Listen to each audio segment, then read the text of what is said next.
안녕하십니까. 이번 시간에는 유통 경로 커버리지에 대해서 설명하도록 하겠습니다.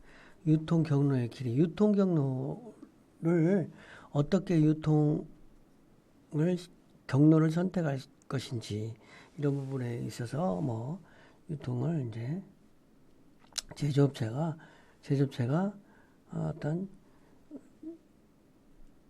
제조업체가 유통업체 어떤 소매상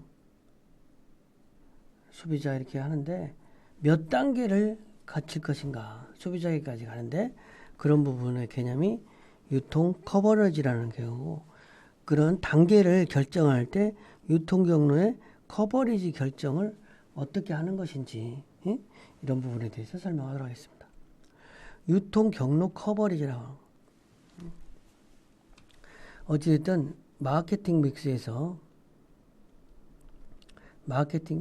마케팅을 효율적으로 하기 위해서는 상품에 대한 어떻게 팔 건가, 어떻게 상품을 팔 것인가, 어떤 유통 경로로 할 건가, 어떠한 가격으로 팔 건가, 어떠한 프로모션 할 건가 이게 중요한데 이 유통 경로에서도 이 유통 경로를 어떻게 결정할 것인지 유통 경로 방식을 유통 경로의 목표를 달성해 유통 경로 방식을 결정해야 되는데 이 방식을 결정하는 것이 유통 경로 길이를 결정하는 것인데 이게 유통 경로 커버리지와 유통 경로 길이를 검토하는 것이다. 그래서 유통 경로 커버리지는 유통 경로에 참여시킬 유통업자 숫자를 어느 정도로 할 것인지 내 상품에 대해서 유통 경로 길이는 유통 경로에 참여시킬 유통업자와 유통업자의 유형과 길이를 어느 정도 할 것인지에 대해서 결정을 해야 된다. 그래서 유통 경로 커버리지라고 하는 것은 유통에 참여할 유통업자의 숫자를 어느 정도로 할 것인지 또 길이를 어떻게 할 것인지 이런 것들을 같이 검토하는 것이라고 할 수 있겠습니다. 그래서 유통 경로 커버리지 또는 유통 집중도라고 하는데 유통 경로 커버리지 또는 유통 집중도라고 하는데 유통 경로의 목표를 달성해서 특정 지역에서 어느 정도의 점포 수가 필요로 하며 각 점포는 어느 정도 유통 서비스를 제공해야 할 것인지를 의미한다. 그래서 유통 경로 커버리지는 개방형, 선택형, 전송형, 유통 경로라고 구분하고 이 중에서 선택해야 된다. 개방형이라고 하면은 유통 경로의 개방형은 나의 상품을 많은 사람들에게 팔고자 하는 사람들에게 다 상품을 공급해 주는 거예요. 선택형은 이제 일부 한정되게, 전속형은 특정한 프랜차이즈 계약을 맺었다든지 이렇게 해가지고 그 사람하고만 유통을 한다든지 이러한 부분이 이제 유통 어떤 커버리지라고 할 수 있는데 각각의 유통 경로 커버리지들이 어떤 것들이 있는지를 한번 좀 세부적으로 보도록 하겠습니다. 그래서 유통 제조업체에서 유통 경로를 결정할 때 어떠한 유통 경로를 거쳐서 소비자에게 전달되게 하는가 이러는데 방법 중에서 개방형이 있다. 첫 번째 개방형에 대해서 개방형은 기본적으로 많은 사람이 내 상품을 판매하고자 하면은 많은 사람에게 판매하도록 해주는 거야. 주로 이런 상품은 편의품이라든지 어떤 탐색이 그렇게 많잖아요. 그것도 역으로 여기저기서 많이 살 수 있는 상품들. 이런 상품들에게 개방형 유통 경로를 선택한다고 할 수 있겠어요. 그래서 개방형 유통 경로라고 하는 거는 제조업자가 가능한 많은 점포에게 제품을 제공하는. 그러니까 어떤 나의 상품을 취급하는 사람한테 모두가 취급하게 해주는. 롯데제과의 과자는 물론 과자 같은 상품은 편의점에 가도 있고 슈퍼마켓에도 있고 마트에도 있고 백화점에 가도 있고 어떤 나의 상품을 취급하고자 하는 사람들한테는 다 준다 이런 전략. 편의품을 생산하는 제조업자가 가능한 많은 점포에 제품을 제공하려고 할 때 주로 채택한다. 롯데제과라든지 혜태제과 이런 데는 내 상품을 여기저기에서 쉽게 살 수 있으면 되는 거예요. 그러니까 여기에도 상품을 주고 저기에도 상품을 제공하는. 그래서 편의품은 고객이 상품을 자주 구매하고 구매할 때 최소한의 노력, 그러니까 탐색이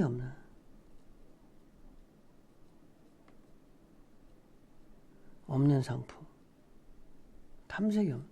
시장 조사를 별로 하지 않은 상품. 그러다 보니까 제조업자의 통제력은 약한 거지. 내 상품이 막 어디에서 어떻게 팔리는지 잘 모르는 거야. 내가 판매한 가격만 있지 내 상품을 가지고 얼마씩 판매하는지 이런 거를 잘 모른다고 할 수 있겠죠. 그 다음에 선택형 유통경로. 선택형은 일부 선택적으로 의사결정한다. 그래서 뭐 가전제품 같은 거라든지 가전제품 같은 거 이런 거는 내 상품을 취급하는 업체가 딱 정해져 있는 거예요. 그래서 개방형 유통경로가 전속형 유통경로의 중간 형태를 취하는 것으로 특정 지역에서 제품을 취급하기로 하는 유통업자 중에서 일정한 자격을 갖춘 유통업체에게 제품을 준다. 일정한 자격. 가전제품을 산다고 그러면 뭐 마트라든지 대형 마트라든지 아니면 양판점이라든지 이런 데에 상품을 주는 거죠. 이렇게 함으로써 어떤 그 특별하게 어떤 한정된 사람에게만 상품을 주기 때문에 선택된 유통업자와 원만한 동업관계를 구축할 수도 있고 평균 이상의 유통업자의 판매 노력을 기대할 수도 있다. 또한 저비용으로도 어느 정도의 시장 범위를 또 커버할 수도 있다. 그러니까 대부분의 이제 가전제품이라든지 이런 것들이 이제 이러한 유통 경로에 있다고 보면 되겠습니다. 전속형 유통 경로다.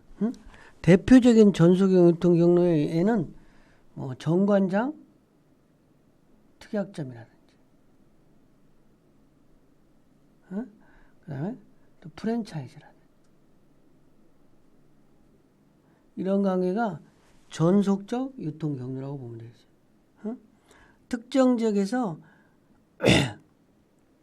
제한된 수의 유통업자에만 독점적인 판매권을 부여하는 거야. 그러니까 정관장 같은 경우는 세일도 잘 하지 않잖아요. 세일도 거의 하지 않고 독점적 판매권. 그러니까 전속형 유통 경로를 선택하는 것은 강력한 유통업자와 판매 지원을 획득할 수도 있고 소매업자의 가격, 프로모션, 신용 판매, 서비스 등에 대한 통제력을 강하게 발휘할 수도 있다. 내 상품만 취급하는 데를 딱 주는 대신 얼마에 팔아라. 이렇게 제한을 할 수가 있잖아요. 사실은 이제 특히 정관장 같은 경우에 거의 판매 가격이 정해졌다. 이렇게 봐도 무방하니까. 그래서 개방형, 선택형, 전속형 유통 경로 이렇게 유통 경로가 커버리지가 세 가지가 있을 수 있어요. 개방형이나 선택형이나 전속형. 그래서 개방형 유통 경로를 하는 거는 편의품이라든지 식품, 일용잡화. 선택형 유통 경로는 선매품이라고 하는 가전제품. 전속형 유통 경로는 자동차라든지 의류, 이런 거. 식품에서 프랜차이즈 이런 것은 전속형 유통 경로라고 할 수 있는 거죠. 그래서 경로 커버리지를 결정한다는 것은 제조업자가 얼마나 많은 수의 소매점에서 상품을 판매할 것인가를 결정하는 건데 그렇게 하는 것은 시장 침투율을 어떻게 할 것인지, 관리 비용을 어떻게 할 것인지, 통제력을 어떻게 할 것인지, 이런 세계적인 차원에서 내가 어떻게 함으로써 어떠한 목표를 달성할 것인가. 뭐 이러한 거하고 관련이 있다고 볼 수 있는 거죠. 어? 내용을 정리하면 이제 지금까지 배운 내용은 어떤 경로 커버리지를 결정하는 데 있어서 세 가지 방법이 있다. 개방형 유통 경로, 선택형 유통 경로, 전속형 유통 경로. 이 세 가지가 있다.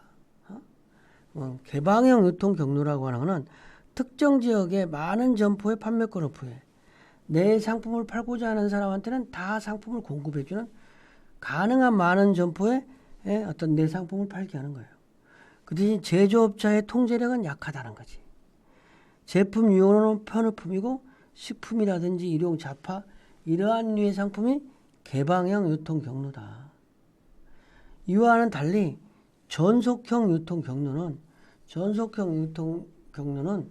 특정 지역에 하나의 점포에게만 판매권을 부여해.